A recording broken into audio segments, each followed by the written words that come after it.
Etika bisnis farmasi. Etika dalam berbisnis sangatlah penting untuk kita perhatikan.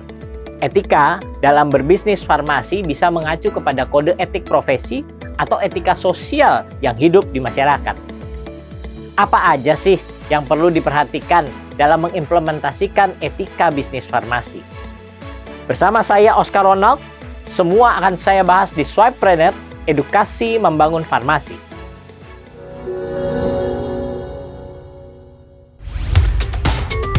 Apa itu etika bisnis farmasi? Seperti yang sudah saya sebutkan di pembukaan barusan, bahwa etika dalam bisnis farmasi bisa mengacu pada kode etik profesi ataupun etika sosial yang hidup di masyarakat. Adapun kode etik profesi yang dapat menjadi acuan seperti kode etik apoteker ataupun kode etik GP farmasi, dalam kode etik tersebut terdapat prinsip-prinsip yang mengatur integritas industri kefarmasian untuk mencapai pelayanan kefarmasian yang maksimal. Begitu juga dengan etika sosial yang hidup di masyarakat, seperti yang pernah disebutkan oleh Dekan Fakultas Farmasi Universitas Gadjah Mada periode 2004-2012, Profesor Mark Haban, bahwa setidaknya ada 4 prinsip-prinsip etika kefarmasian: prinsip tanggung jawab, prinsip keadilan, prinsip otonomi, dan prinsip integritas moral. Memang terdapat beberapa perbedaan narasi dalam deskripsi, namun memiliki makna yang sama, yaitu etika kefarmasian haruslah menjunjung tinggi integritas terhadap nilai-nilai yang ada di setiap prosesnya. Tujuan etika bisnis farmasi. Tujuan etika bisnis farmasi, seperti yang tercantum dalam kode etik gabungan pengusaha farmasi, etika dalam farmasi memiliki tujuan untuk menetapkan standar yang tinggi yang harus ditaati oleh industri farmasi dalam melaksanakan kegiatan pemasarannya, serta menetapkan proses pendisiplinan diri yang terbaik dalam upaya melayani kepentingan umum guna peningkatan derajat kesehatan masyarakat, serta meningkatkan cara penggunaan obat yang rasional. Transparansi di industri farmasi. Transparansi dalam etika bisnis farmasi sangat penting untuk memastikan kepercayaan dan kredibilitas perusahaan farmasi serta menjaga kepentingan publik. Kepentingan publik yang dimaksud adalah output atau tujuan didirikannya etika kefarmasian, yakni memperoleh obat atau sediaan farmasi yang terjangkau dan berkualitas.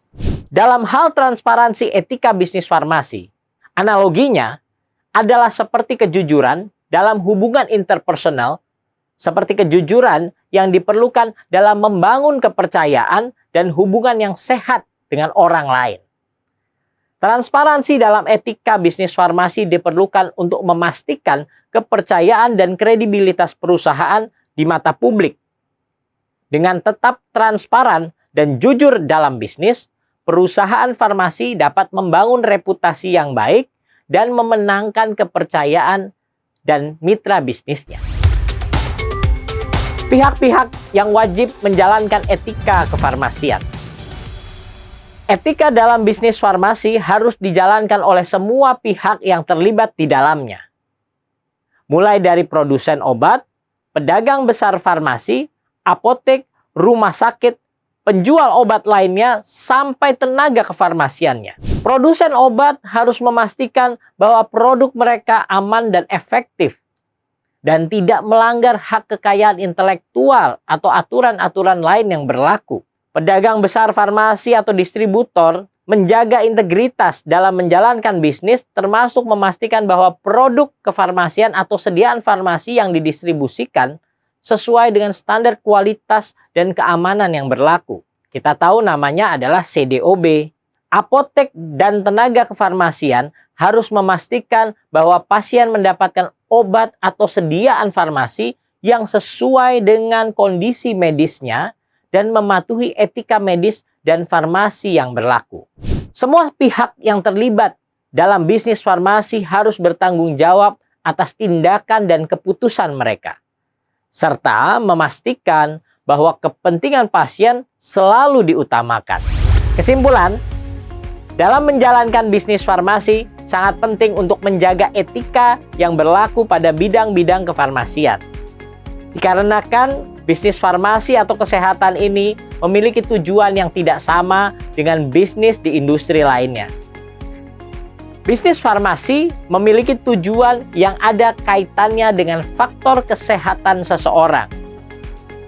Maka dari itu, dengan senantiasa menjaga etika dalam bisnis farmasi, maka derajat kesehatan masyarakat dapat meningkat, yang ujung-ujungnya dapat menghasilkan generasi emas yang berkualitas. Nah, Swipers, Swipe RX juga bisa menjadi sahabat mitra apotek dalam memenuhi kebutuhan stok sediaan obat untuk bisnis apotek milik Swipers. Nikmati berbagai kemudahan dan penawaran dalam satu aplikasi yang tentunya rugi untuk dilewati. Tinggal swipe, stok obat apotek pun terpenuhi. Tunggu apa lagi? Segera download aplikasi Swipe RX di Google Play Store dan App Store. Terima kasih telah menonton video ini dan semoga dapat bermanfaat. Jangan lupa like, subscribe, dan share video Swipe RX Indonesia untuk selalu update ilmu seputar bisnis farmasi. Cukup sampai di sini dulu untuk episode kali ini. Sampai jumpa di episode berikutnya. Swipepreneur, edukasi membangun farmasi. Swipe RX.